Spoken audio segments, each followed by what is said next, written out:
My name is Emily Carter, and I had spent 26 years believing my mother had died without leaving anything behind except a photograph and a name. Then I saw the Admiral's tattoo. It happened at a military charity dinner I almost didn't attend. I wasn't military.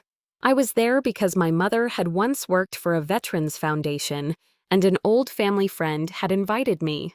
The ballroom was filled with senior officers, politicians, and retired service members. Then the Admiral walked in. Everyone stood. He was older, probably in his late 60s, with silver hair and the kind of presence that made an entire room become quiet without being asked. I noticed the tattoo when he removed his jacket. It was small, just beneath his left wrist. A black compass surrounded by 3 tiny stars. My heart stopped. I had seen that symbol before, not on a military uniform, on my mother's old photograph. She had worn a necklace with the exact same compass.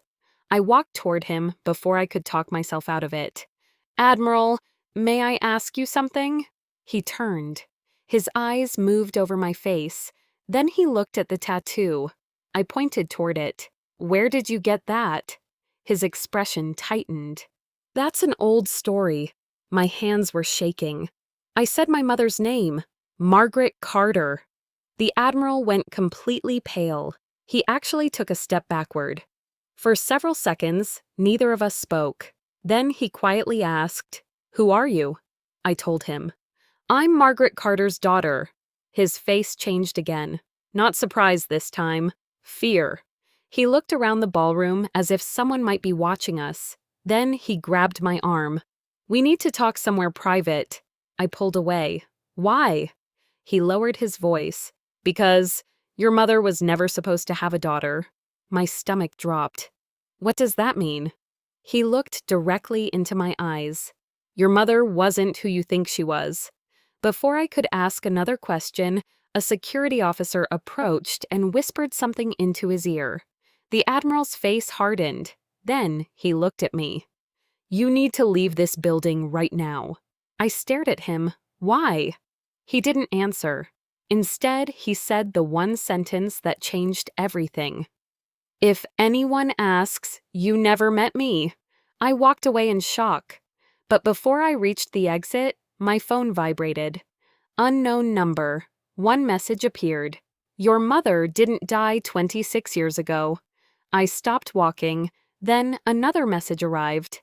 "And the Admiral knows where she is." If you're enjoying this story, subscribe to Public Evidence for more hidden family secrets, military mysteries, emotional twists, and unexpected revelations. And tell me in the comments what country you're watching from. I looked back toward the ballroom. The Admiral was gone. I left the ballroom through a side entrance. My hands were still shaking. The message on my phone kept replaying in my head. "Your mother didn't die 26 years ago." I called the number. It went straight to voicemail. Then another message arrived. "Go to the old Naval Archive. Ask for File 17. I didn't know why, but I trusted it. The archive was less than 15 minutes away. When I arrived, an elderly clerk looked at my identification. Then he looked at my face. "You look just like her." My heart dropped. "You knew my mother?" He didn't answer. Instead, he disappeared into the back room. A few minutes later, he returned carrying a thin gray folder. File 17. My mother's name was written across the front. Margaret Carter. I opened it. Inside were photographs, military correspondence, and reports dated more than 26 years ago. But one photograph made me stop breathing. My mother was standing beside the same Admiral. They were much younger, and between them was a little girl. Me. I stared at the photograph. I had never seen it before. On the back, someone had written, "Operation North Star, Witness Protected." I looked at the clerk. "What does this mean?" He looked frightened. "It means your mother wasn't a civilian. She worked for naval intelligence." I shook my head. "That's impossible." He pointed toward the final page. There was a handwritten note. If Margaret's daughter ever comes looking, tell her the Admiral knows the truth." Suddenly, the archive lights went out. The clerk whispered, "Don't move." Footsteps echoed in the hallway. Someone had entered the building. Then a man's voice called from outside. "Emily Carter?" I froze. The clerk grabbed my arm. "You need to hide." I slipped behind a row of cabinets. The footsteps came closer. Then I heard the voice again. "We know you found the file." I stayed hidden until the footsteps passed. Then the archive clerk opened a second door behind the shelves. Quickly, I followed him into a narrow corridor. "Who are those people?" He looked at me. "People who have been searching for that file for 26 years. We reached a small office at the end of the corridor. The clerk locked it. "There are more files." He opened a cabinet and removed a sealed envelope. Inside was a photograph of my mother standing beside the Admiral. On the back was a date and one sentence. She saved his life. He saved hers. Then I heard a knock. 3 sharp knocks. The clerk looked terrified. "They found us." The door opened. The Admiral stood there. He looked at me. "I knew you'd find this place." I stepped toward him. "Where is my mother?" He lowered his eyes. "Alive." My knees almost gave way. "You lied to me. I protected you." "From what?" "From the people who wanted her dead." He explained that my mother had uncovered a classified operation involving stolen military intelligence. She had exposed the people responsible. The Admiral had helped her disappear. But there was one problem. They had discovered she had a daughter. Me. "That's why she couldn't come back," he said. I felt tears running down my face. All these years, I thought she had chosen to leave me. The Admiral shook his head. "She chose to keep you alive." Then he handed me a photograph. It showed my mother standing outside a small house. She was older now, but alive. And beneath the photograph was an address. I stared at the address. My mother was alive. After 26 years of believing she was gone, I was suddenly holding proof that she had been living somewhere without me. Why didn't she come back? The Admiral looked at me. "Because coming back would have put you in danger. I couldn't accept that. She could have called. She could have written. She could have told me the truth." He lowered his voice. "She did." I looked at him. "What?" "She sent letters. Dozens of them. But someone intercepted them before they reached you." My heart sank. "Who?" The Admiral handed me another file. Inside were copies of letters addressed to me. The first was dated 20 years ago. "My dearest Emily, I think about you every day." I read the sentence again, then another, and another. My mother had written to me throughout my childhood. She knew my birthday. She knew when I graduated. She even knew about the first job I had after college.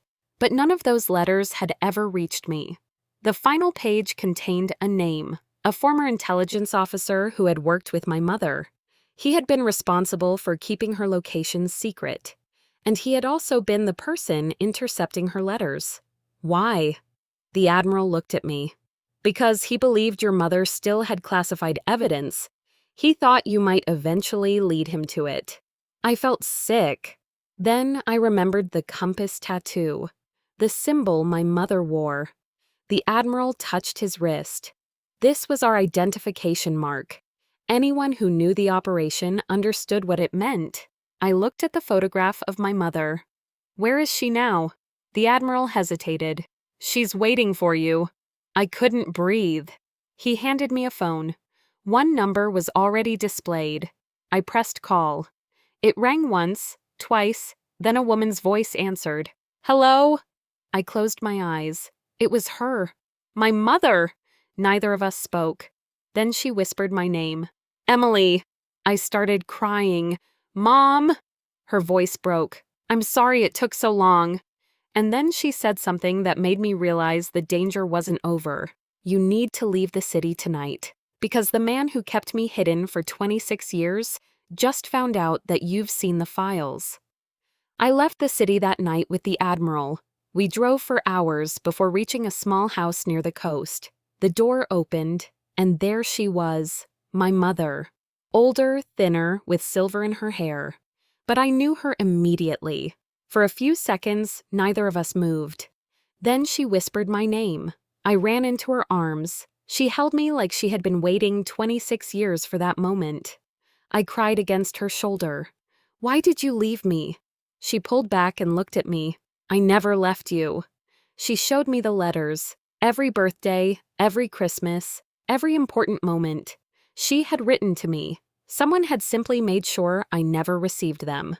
Then she told me the truth about Operation North Star. She had discovered that classified military information was being sold by people inside the organization. The Admiral helped her expose them, but one of the people involved was powerful enough to make her disappear. So she made the hardest decision of her life. She stayed away from me, to keep me alive. I looked at the Admiral. "Why did you help her?" He touched the compass tattoo on his wrist. "Because she saved my life first." Then my mother handed me a small box. Inside was her original compass necklace, the same symbol I had seen in the photograph. She placed it in my hand. "I kept this because I knew one day you would ask why." I closed my fingers around it. For 26 years, I thought my mother had died. Instead, she had been living with the consequences of protecting me. The man who had intercepted her letters was eventually arrested after the evidence from the archive was recovered. Operation North Star was officially reopened. My mother's name was finally cleared, but the greatest moment came later. She asked me to forgive her. I told her there was nothing to forgive. "You didn't abandon me, Mom. You protected me." She started crying, and so did I. That night, I finally understood why the Admiral had gone pale when I said her name. He hadn't been afraid of me. He had been remembering the woman who once risked everything to save his life. And I had spent 26 years believing that woman had forgotten me. If you enjoyed this story, subscribe to Public Evidence for more emotional family mysteries, hidden identities, military secrets, and powerful stories of truth and sacrifice. And tell me in the comments, what country are you watching from? Because sometimes the people we think abandoned us were fighting battles we were never meant to see.